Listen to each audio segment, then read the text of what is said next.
5, 4, 3, 2, 1.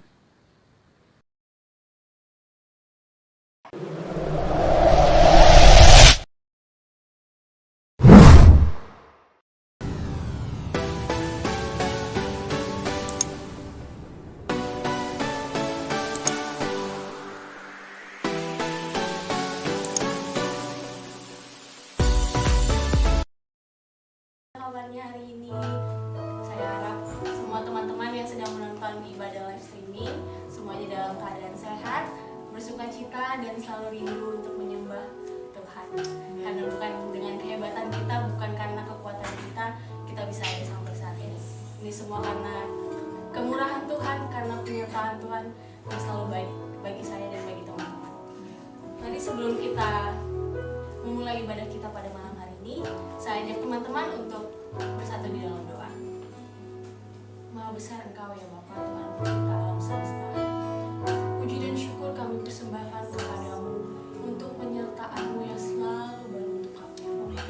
Pada malam hari ini Tuhan, kami berikan pujian dan penyembahan kami kepada Yesus. Kiranya doa kami, pujian dan penyembahan kami ini semua menyenangkan-Mu ya Bapa. Terpujilah nama-Mu Yesus. Haleluya. Amin.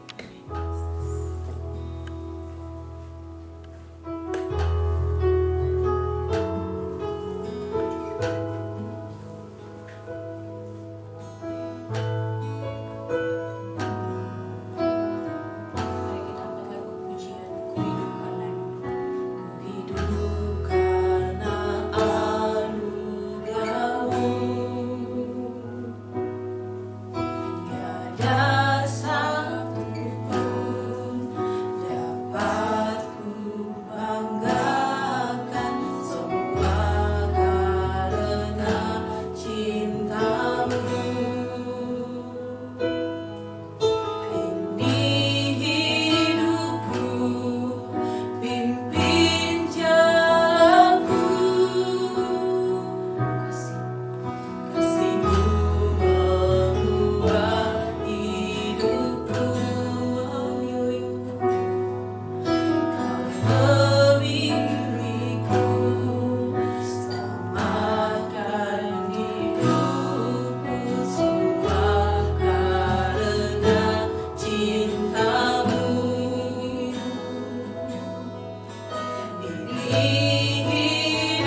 Haleluya.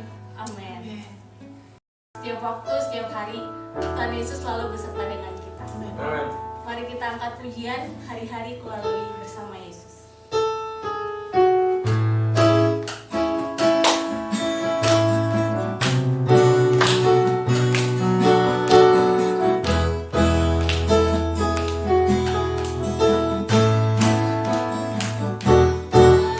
Mari ku lalui bersama Yesus, suka duka ku jalani bersama Yesus, persoalan pencobaan kan ku hadapi bersama Yesus, juru selamatku. Hari-hari ku lalui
Ajarlah kuasa dalam namanya, Yesusku luar biasa.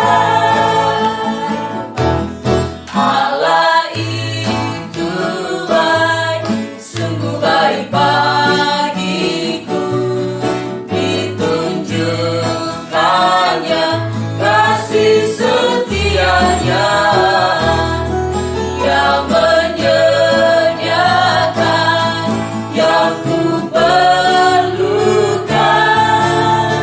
menyatakan kebaikan, menyatakan kebaikan, menyatakan kebaikannya padaku. Kasih setianya tak pernah berubah, dulu, sekarang, dan selamanya. Ajaiblah kuasa dalam namanya, Yesusku luar biasa. Kasih setianya tak pernah berubah, dulu, sekarang, dan selamanya.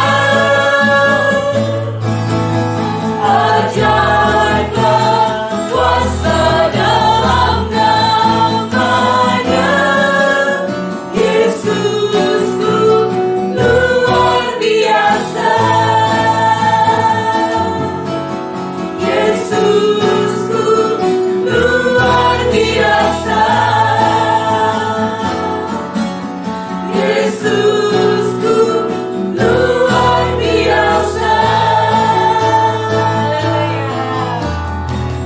Kita akan mendengarkan kebenaran firman Tuhan. Mari kita siapkan hati kita, pikiran kita untuk mendengarkan firman Tuhan pada malam hari ini. Kita angkat pujian.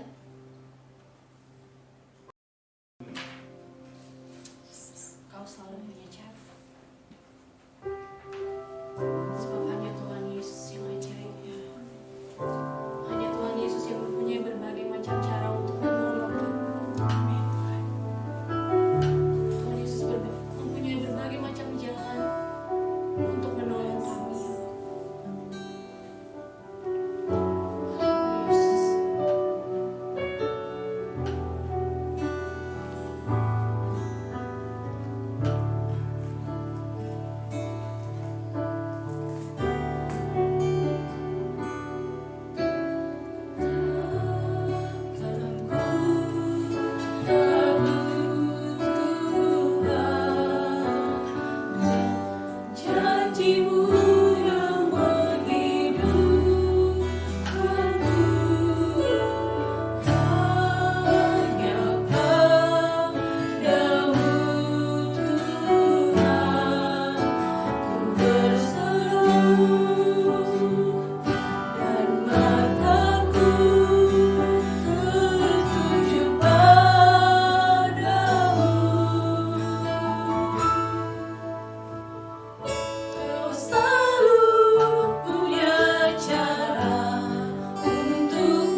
penolongku, Kau selalu punya jalan keajaibanmu.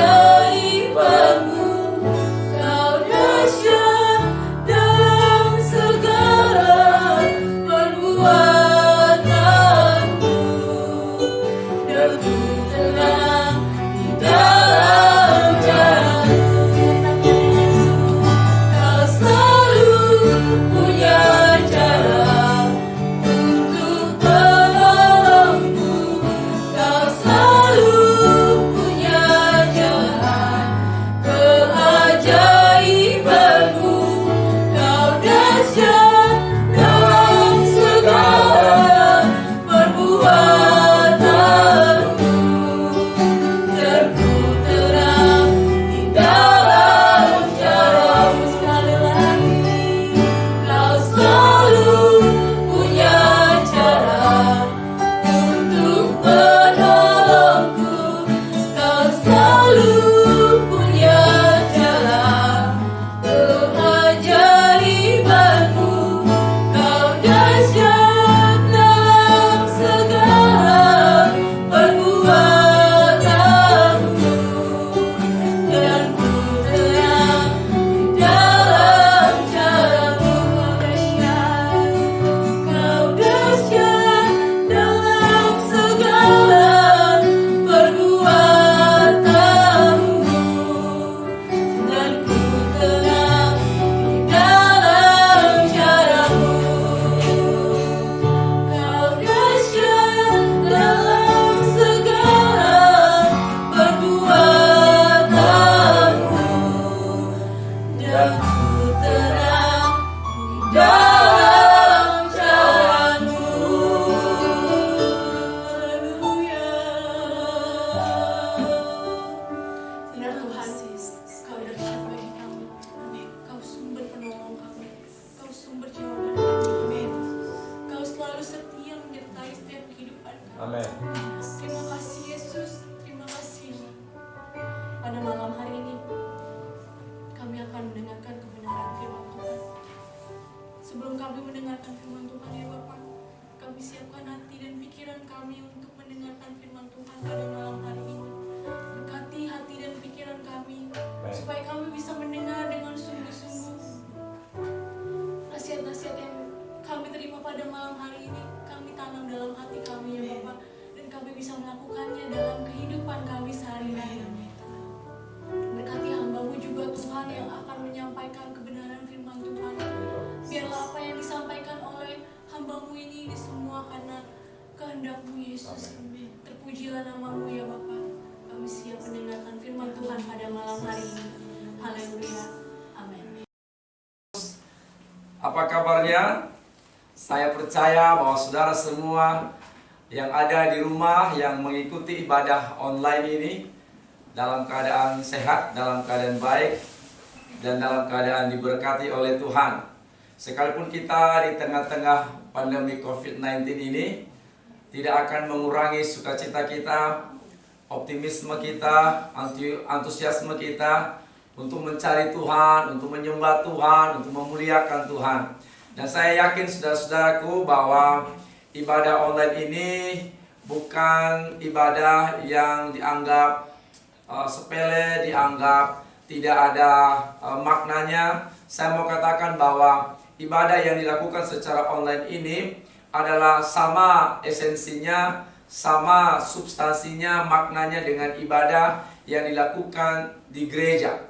Yang membedakan hanya tempatnya, ya. Kalau ibadah online kita bisa mengikutinya di rumah dan kita tidak tatap muka secara langsung. Oleh karena itu, saudara-saudara yang saya kasih dalam Yesus Kristus Tuhan, yang mengikuti ibadah online ini, ikutin dari awal sampai dengan selesai. Ya, jangan takut kehabisan kuota. Soalnya saya mendengar keluar masuk, takut kuotanya habis. Dengar baik, kalau engkau sungguh-sungguh dengan Tuhan, sekalipun engkau di tengah-tengah kekurangan karena pandemi ini, saya percaya bahwa Tuhan akan menjamin hidup kita. Ya, kalau engkau mungkin nonton di Facebook atau Instagram, Kalau engkau bisa nonton bareng dengan teman-teman yang lain, itu sama artinya engkau memberkati orang lain. Paling berapa giga sih? Paling 1 giga, ya kan? 1 giga berapa? Kita dengan Tuhan jangan hitung-hitungan. Kita memberkati orang lain lewat, kalau orang lain minta bergabung, silakan bergabung. Nah, teman-teman yang saya kasih dalam Yesus Kristus Tuhan, saudaraku, mari kita akan mendengar firman Tuhan malam hari ini dengan tema mujizat di tengah krisis. Saya ulang, temanya adalah mujizat di tengah krisis. Hari-hari ini seluruh dunia sampai ke pelosok tanah air Indonesia, bahkan hampir seluruh lapisan masyarakat mengalami dampak daripada krisis pandemi COVID-19 yang sedang melanda kita hari-hari ini, saudaraku. Dan PSBB belum dicabut. Oleh karena itu, kita akan percaya bahwa di tengah-tengah krisis yang sedang melanda dunia, kita akan juga mengalami mujizat daripada Yesus. Dengar baik, kalau kita hidup sampai hari ini, kita sehat, kita kuat, itu karena mujizat Tuhan. Masih sanggup memelihara dan menyertai kehidupan kita. Mari kita membaca dalam Markus pasal yang kelima, ayat yang ke-24 hingga ayat yang ke-34. Saya tidak membaca semuanya, namun Bapak Ibu, saudara-saudara yang saya kasih di dalam Tuhan, nanti di rumah membaca secara keseluruhan dari Markus pasal yang kelima, ayat 24 hingga ayat yang ke-34. Saya membaca beberapa ayat saja. Berbunyi demikian. Lalu pergilah Yesus dengan orang itu.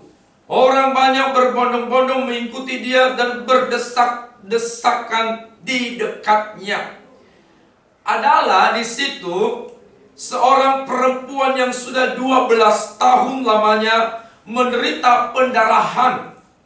Ia telah berulang-ulang diobati oleh berbagai tabib, sehingga telah dihabiskannya semua yang ada padanya.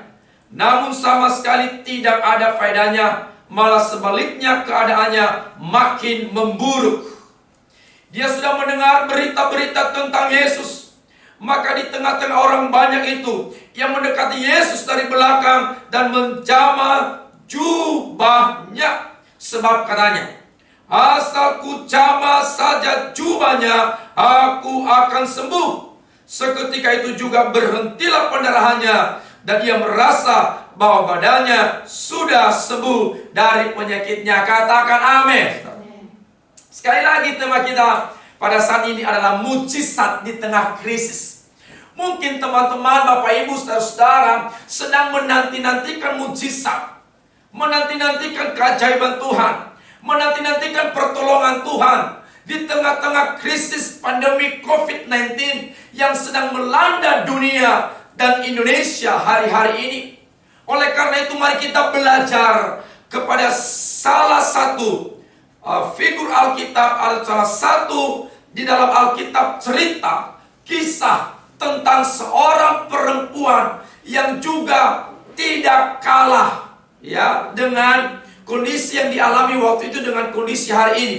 Dia juga sedang mengalami krisis yang hebat.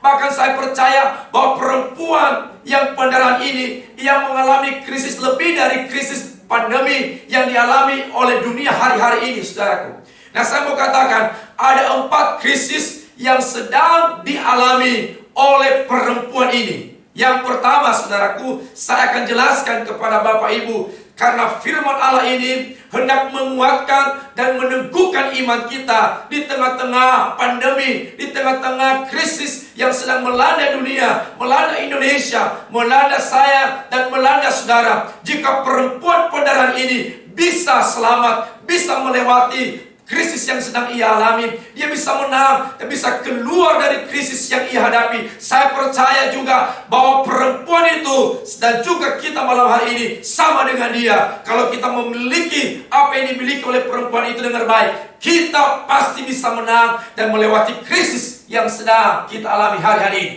Ada 4 krisis yang dialami oleh perempuan ini. Yang pertama, krisis kesehatan.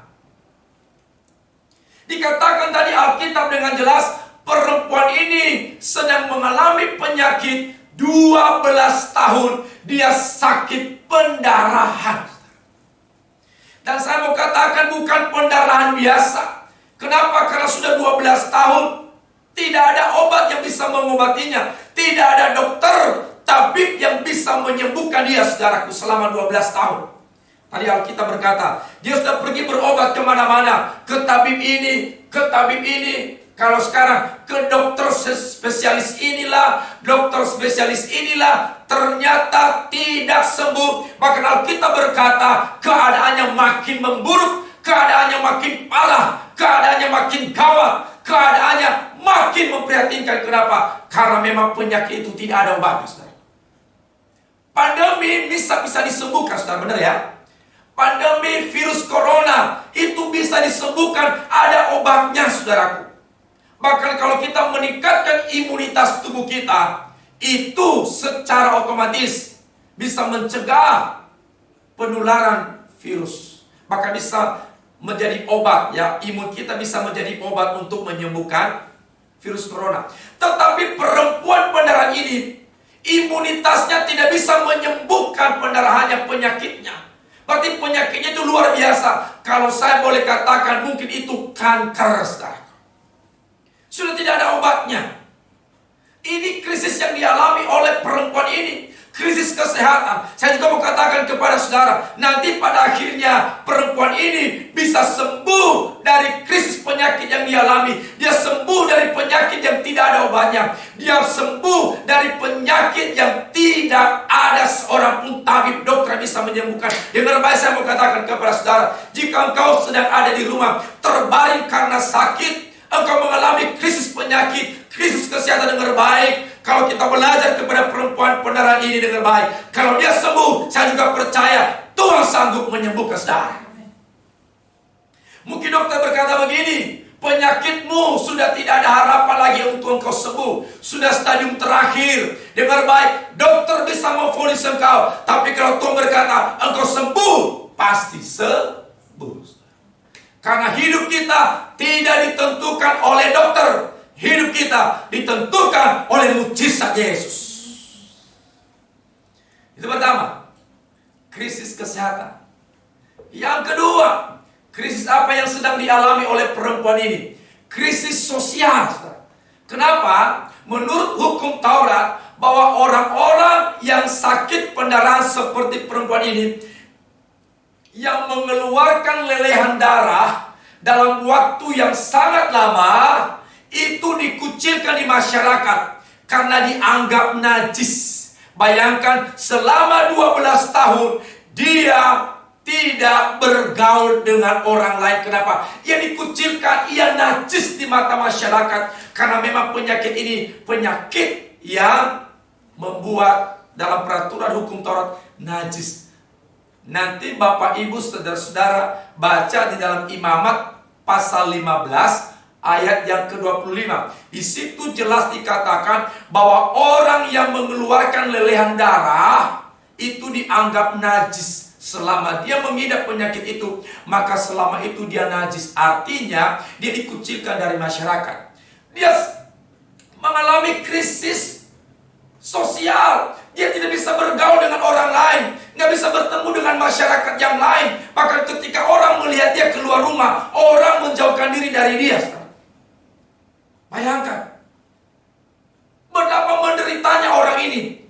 Enak sekarang kalau ada handphone, ya, bisa WhatsApp, bisa Facebookan. Oke lah, sekalipun saya nggak ketemu si A, si B, tetapi saya bisa berkomunikasi lewat Facebook, lewat Instagram, lewat Line, lewat WhatsApp, lewat apa saja. Adakah makanya disebut media sosial. Tetapi pada waktu itu nggak ada handphone, saudaraku, nggak ada internet. Betapa ia dikucilkan, menyendiri. Dia sepi dalam hidupnya. Sudah sakit 12 tahun, dikucilkan lagi dari masyarakat, saudara. Betapa menderitanya perempuan ini.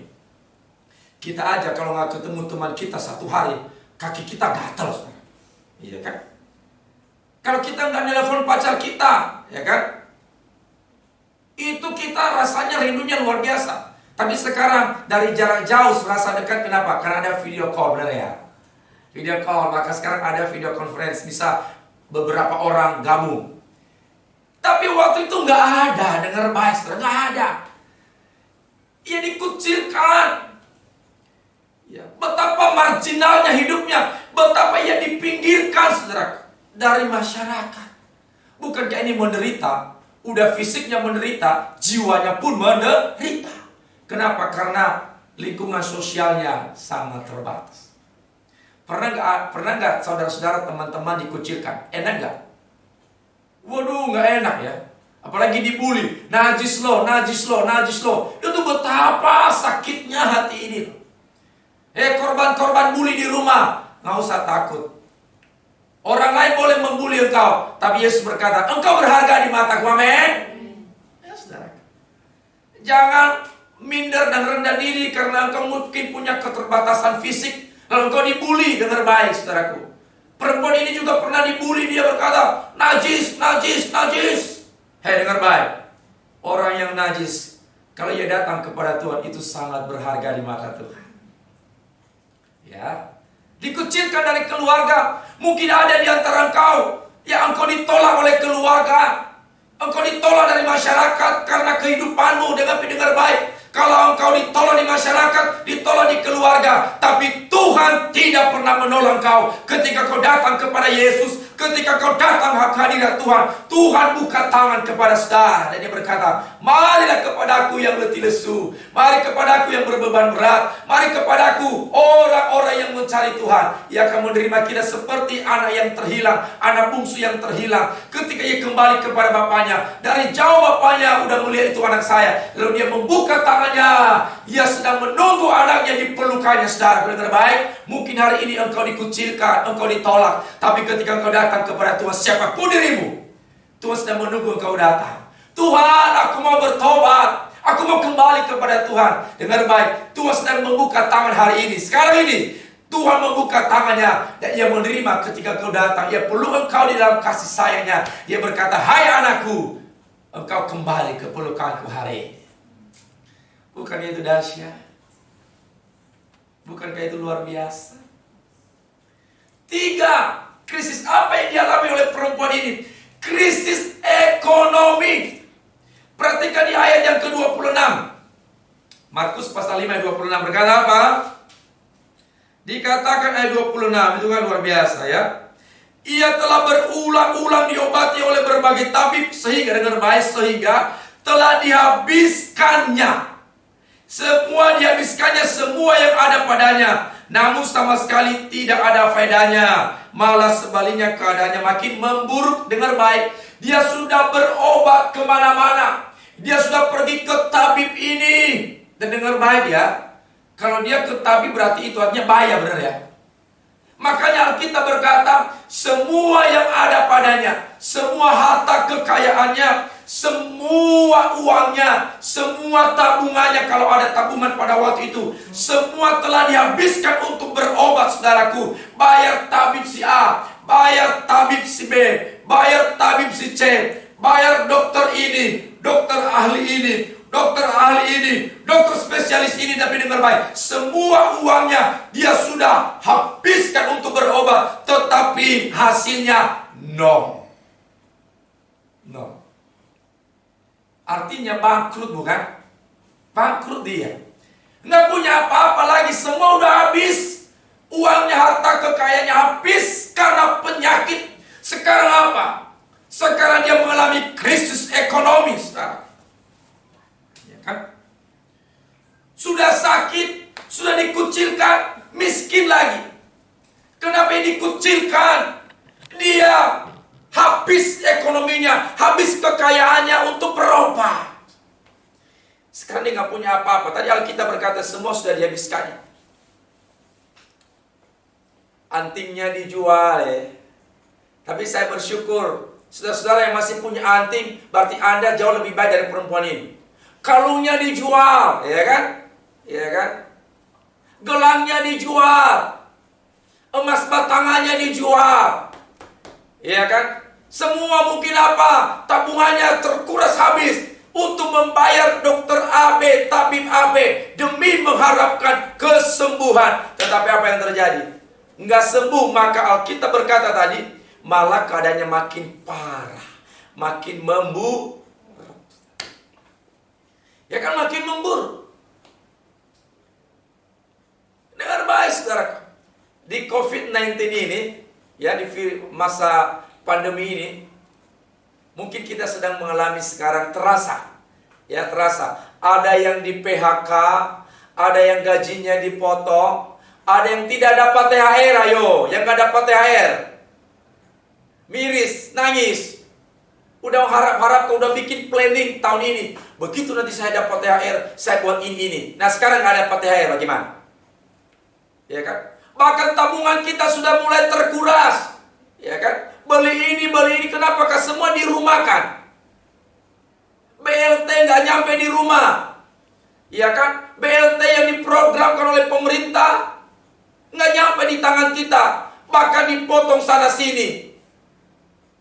Betapa menderita kita hari-hari ini secara ekonomi. Beli susu nggak ada uang.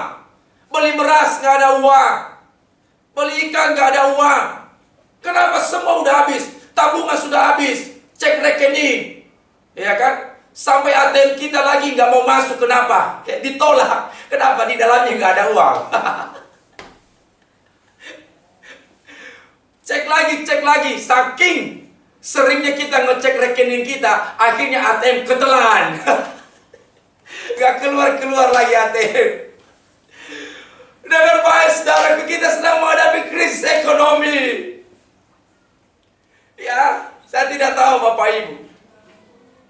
Siapapun hari-hari ini, termasuk pendeta saya juga, mengalami krisis ekonomi, tetapi saya tetap memandang kepada Tuhan yang tidak pernah mengalami krisis. Kalau saya hidup sampai hari ini, itu karena mujizat Tuhan. Ya kan? Saya masih bisa makan, masih bisa minum, saya masih bisa tidur. Semua karena mujizat Tuhan. Dan dengar baik saudara, mungkin juga hari-hari ini Bapak Ibu sedang mengalami krisis ekonomi. Seperti perempuan ini, sudah menjual semua perhiasannya. Ibu-ibu di rumah, ibu-ibu ya, ibu-ibu ketika tanya suami, Pak, ini uang belanja sudah habis. Ya, Papa juga sudah nggak ada lagi uang di dompet. Apa yang bisa dijual? Tuh ada anting, jual ya. Gelang jual. Dengan baik, ya kan? Tidak apa-apa, mungkin perhiasanmu udah habis. Nanti setelah virus corona ini selesai, Tuhan berkati kita dan menggantikannya bagi kita, amin. Nggak usah takut. Emas yang membawa kita ke surga, amin. Ya. Emas itu berhenti di bumi, ya kasih saja. Ya kan? Mungkin ada yang kelebihan emas, boleh kirim ke sini ya. Krisis ekonomi. Yang keempat, dia mengalami krisis apa? Krisis waktu, saudara. Berapa tahun dia sakit? 12 tahun. Ini namanya krisis waktu. Saya percaya kalau dia sehat selama 12 tahun, mungkin dia sudah menghasilkan begitu banyak karya. Iya kan? Kalau dia seorang pelajar, mungkin dia selama 12 tahun, dia sudah mungkin S1, S2, S3. Kalau dia penulis selama 12 tahun, mungkin dia sudah menulis buku, 20 buku. Kalau dia seorang pekerja, dia sudah menghasilkan gaji. Tapi selama 12 tahun, dia hanya terbaring di ranjang, nggak bisa berbuat apa-apa. Selama 12 tahun dihabiskan dengan sia-sia. Nggak produktif. Krisis waktu. Waktu dibuang-buang karena penyakit. Tapi dengar baik, saudara. Dengar baik. Mungkin kita juga berkata, tuh ini PSBB ini udah 2 bulan lebih ya. Mau ngapain ya? Makan, minum, tidur. Makan gak ada, tidur terus. Mau buat apa? Kita bingung. Tapi dengar baik saudaraku, marilah kita berproduktif di tengah-tengah pandemi ini. Entah lakukan, kerjakan apa saja. Harus kita kreatif. Dia mengalami krisis waktu yang luar biasa. Ya kan? Mungkin dia di tempat tidurnya pingin buat ini, pingin mulai itu, tapi gak bisa. Kenapa? Karena kondisinya gak mungkin. Dia mengalami 4 krisis. Tetapi dengar baik, dia mengalami mujizat Tuhan. Nah, saya mau katakan kepada saudara hari ini, bagaimana perempuan ini mengalami mujizat yang besar. Ada 3 hal rahasia yang ada pada diri perempuan pendarahan ini, sehingga ia mengalami mujizat, mengalami keselamatan, mengalami pertolongan, mengalami keajaiban Tuhan. Dan Alkitab berkata, dia sembuh pada hari itu juga. Kenapa? Yang pertama, perempuan ini memiliki iman. Ayat 34. Markus pasal 5 ayat 34 berkata begini. Ya. Ayat 34. Maka kata Yesus kepada perempuan itu, "Hai anakku, imanmu telah menyelamatkan engkau. Pergilah dengan selamat dan sembuhlah dari penyakitmu." Perempuan ini punya iman. Dan yang berkata perempuan ini punya iman bukan dia, bukan murid-murid Yesus, bukan orang lain, tetapi yang mengakui perempuan ini beriman adalah Yesus Kristus sendiri. Sampai Yesus berkata begini, "Hai anakku, imanmu yang menyelamatkan engkau." Berarti perempuan ini punya iman. Dahsyatnya, dia punya iman yang luar biasa. Imannya yang membuat dia mengalami mujizat dari Yesus. Alkitab berkata dalam Ibrani pasal 11 ayat 6, tanpa iman tidak mungkin orang berkenan kepada Tuhan. Karena perempuan ini punya iman, maka imannya inilah yang mendorong dia, yang menggerakkan dia, membawa dia kepada Yesus. Dan ketika dia datang kepada Yesus dengan iman, maka iman itulah yang menarik kuasa Yesus, kuasa Tuhan, keajaiban Tuhan, kedahsyatan Tuhan, yang membuat dia menjadi sembuh, menjadi sehat. Luar biasa. Dia punya iman. Jadi yang dimiliki oleh perempuan ini bukan uang lagi. Dia datang kepada Tuhan bukan dengan uang, tapi dia datang dengan iman yang besar. Dari manakah perempuan ini punya iman? Dengar baik. Kita akan lihat di ayat yang ke-27. Ayat 27 berkata, Markus pasal 5 27. Bapak Ibu ikuti di rumah. Dan miliki iman dan terimalah mujizat yang luar biasa. Apa katanya ayat 27? Dia sudah mendengar. Siapa dia? Perempuan ini. Perempuan ini sudah mendengar berita-berita tentang Yesus. Maka di tengah-tengah orang banyak itu yang mendekati Yesus dari belakang dan menjamah jubahnya. Iman dari perempuan ini lahir akibat dia mendengar tentang Yesus. Dan itu sesuai dengan rumusan Alkitab di dalam Roma pasal 17 ayat 10. Mari kita baca. Roma 17 ayat 10 dikatakan di sana. Roma pasal 10 ayat 17. Enggak ada Roma pasal 17, cuma sampai 16. Ya. Roma pasal 10 ayat 17 dikatakan, jadi iman timbul dari pendengaran dan pendengaran oleh firman Kristus. Berarti perempuan ini imannya yang besar itu lahir, muncul, tumbuh, timbul akibat dia mendengar tentang Yesus. Jadi tidak heran perempuan ini punya iman yang besar. Kenapa? Karena ia sudah lama mendengar tentang Yesus, sudah lama mendengar tentang Mesias, sudah lama mendengar tentang Allah, sudah lama mendengar tentang kuasa Yesus, kedahsyatan Yesus yang luar biasa. Karena dari situlah akibat dia mendengar tentang Yesus, mendengar firman Allah, maka muncullah imannya, timbullah imannya, bangkitlah imannya, tumbuh imannya, lahir iman yang besar. Tapi saya heran, saudara, kita banyak orang Kristen dari kandungan sudah jadi orang Kristen, tapi imannya nggak tumbuh. Udah berpuluh-puluh tahun menjadi orang Kristen tapi nggak punya iman yang besar. Coba Anda bayangkan, kita kalah dengan perempuan ini. Saya mau bilang kepada saudara, tegaskan kepada Anda malam ini, kalau engkau punya iman yang besar, iman yang sejati, lahir dari mendengar firman Allah, maka engkau akan mengalami kuasa Tuhan yang dahsyat. Iya kan? Iman itu nggak datang secara spontan. Iman itu muncul ketika kau mendengar tentang berita Tuhan. Makanya baca Alkitab, baca firman Allah, renungkan firman Allah. Ya kan, banyak mendengar tentang Tuhan, Panjang mendengar firman Allah, khotbah, Injil, kebenaran. Terus mendengar, terus mendengar, terus mendengar. Sebab apa? Kebenaran yang kau dengar itu membuat imanmu menjadi besar. Dan iman yang besar itulah yang membuat engkau menerima mujizat Tuhan. Iman dari perempuan ini, dia percaya.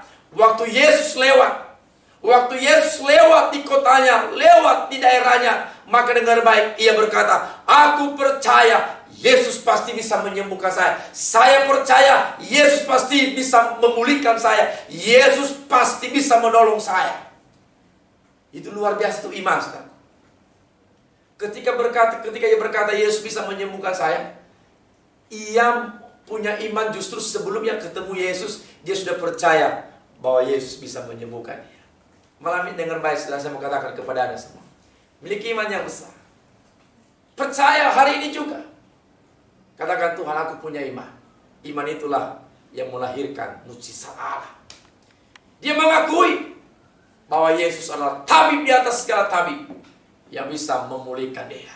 Itu yang pertama, adalah punya iman. Apakah Bapak Ibu punya iman?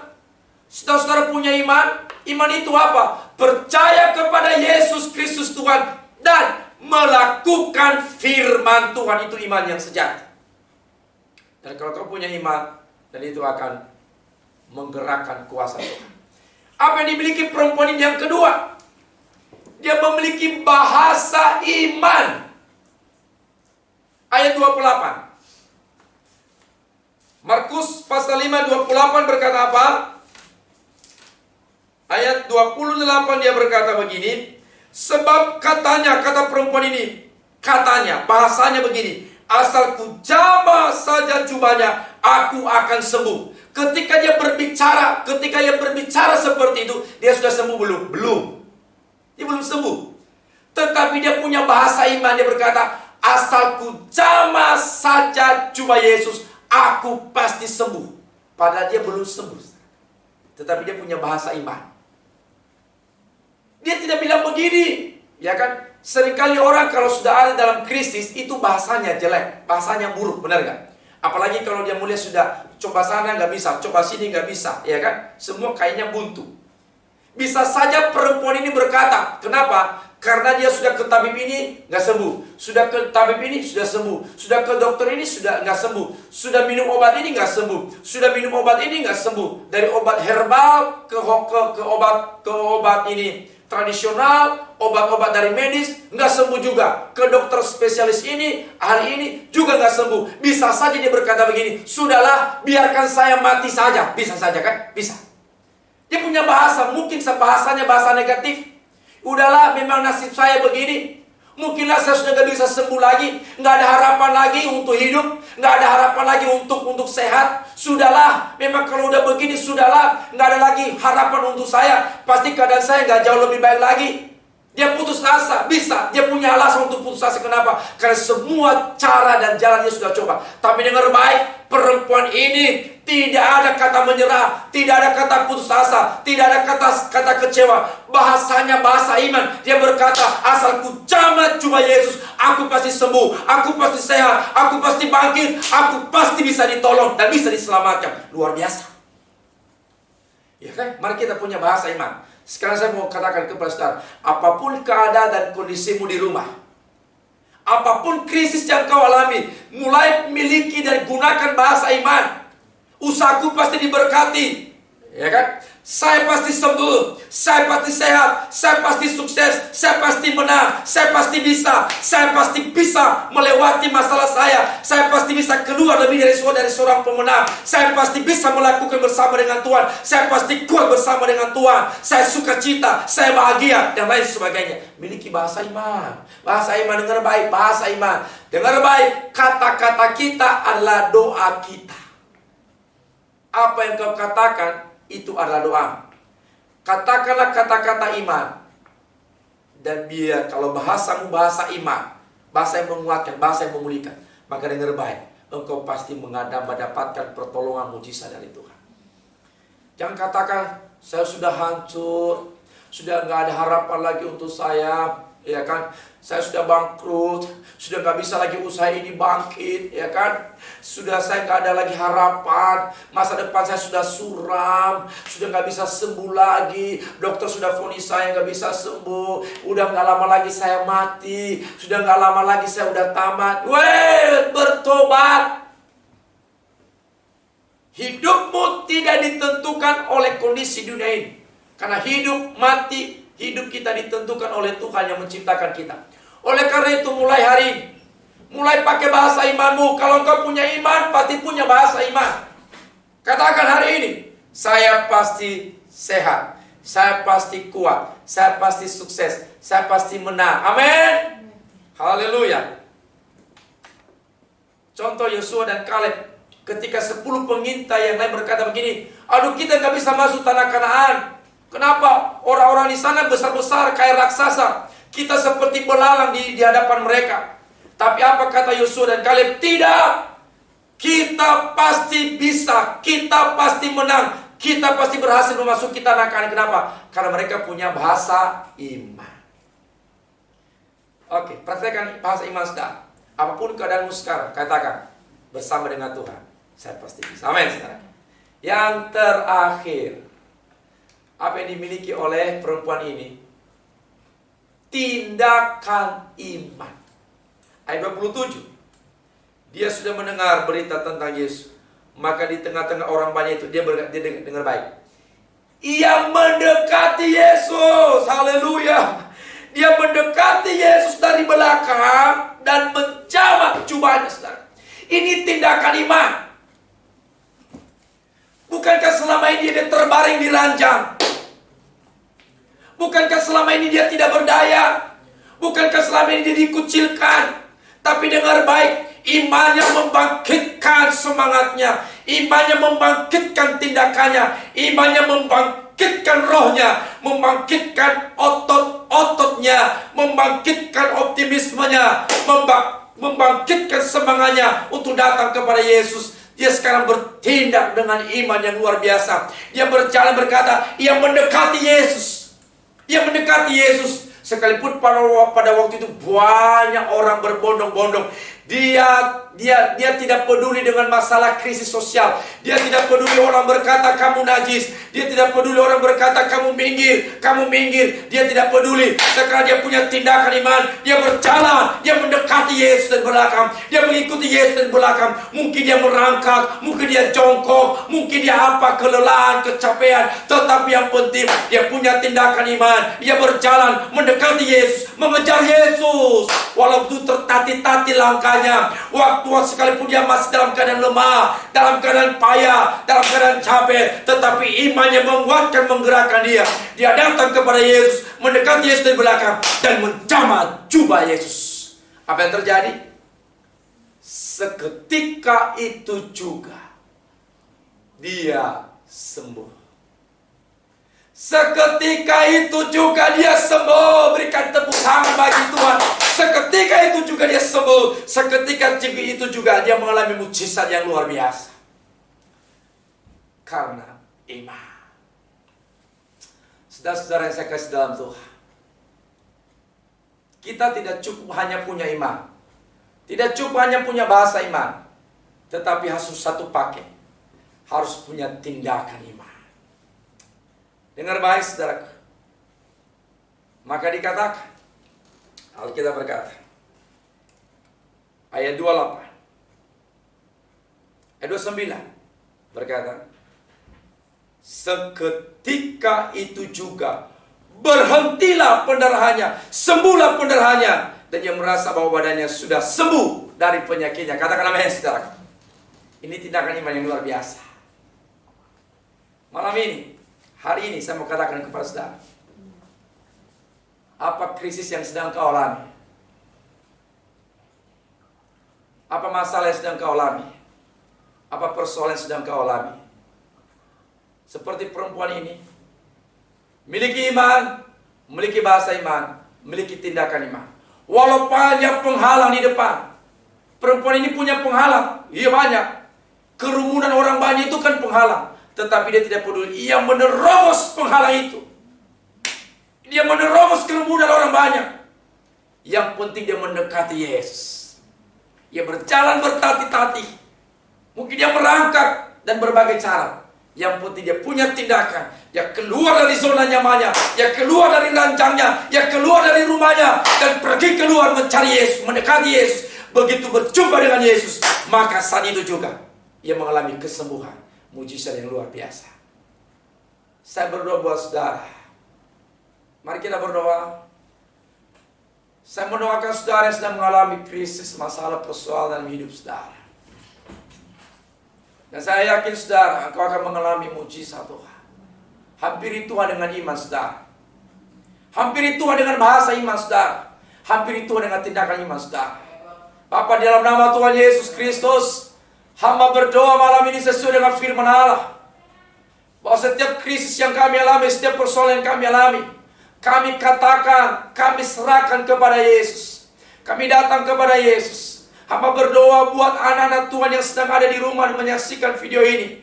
Bagi mereka yang sedang sakit, di dalam nama Tuhan Yesus Kristus, jamah mereka, sembuhkan mereka, pulihkan mereka, angkat segala sakit penyakit mereka. Di dalam nama Tuhan Yesus Kristus, yang sedang mengalami krisis ekonomi, bukakan jalan, beri berkat-berkat-Mu bagi mereka. Usaha pekerjaan mereka diberkati. Dalam nama Yesus Kristus Tuhan, apapun krisis yang sedang mereka alami, krisis dalam rumah tangga, Tuhan berikan mereka keharmonisan dan kebahagiaan. Apapun masalah persoalan yang sedang mereka hadapi, dalam nama Yesus, yang punya kuasa yang dahsyat yang luar biasa, sanggup memberikan, sanggup menyembuhkan, dan sanggup memberkati mereka. Kami sudah berdoa dengan iman di dalam nama Tuhan Yesus Kristus. Sama-sama kita berkata, amin.